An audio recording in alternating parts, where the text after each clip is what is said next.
Hello to my channel, Joel Arbole. Our topic focuses on religion, science, history, and of course, general knowledge. So, this is my second uploaded video. Our topic is all about hijack part 1.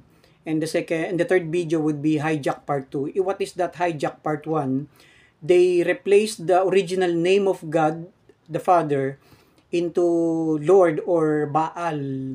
And they replaced the original name of the Messiah, which I do hope you have viewed my first video, Yeshua HaMashiach, into Jesus Christ, Christos, Krishna. So our topic for today is hijack part 1. Let us focus on the name of the Father, which they remove and replace to all from all English Bible translation. So, our word of the day, the biggest attack and scheme of Satan is deception. We should not allow ourselves to be deceived if we are wise virgin. The Bible says in 1 John 5:21, "Children, guard yourselves against false gods." So, the true God of the Bible is Hebrew. The original Bible is Hebrew, written in Hebrew. So, the true God of the Bible is Hebrew God with a Hebrew name, never a Greek God with a Greek name.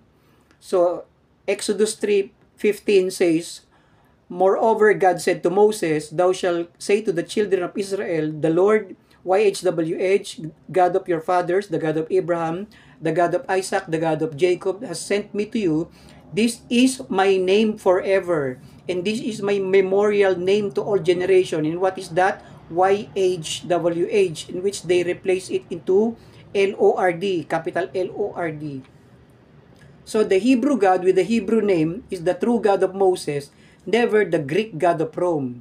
I repeat, the true Hebrew God of the Bible has a true Hebrew name, and that is the true God of Moses, a Hebrew God with a Hebrew name, never a Greek God of Rome, never a Greek God of Rome, that Hebrew God. So our topic title is The Name of the True God, Bible Translations Hijack Part 1.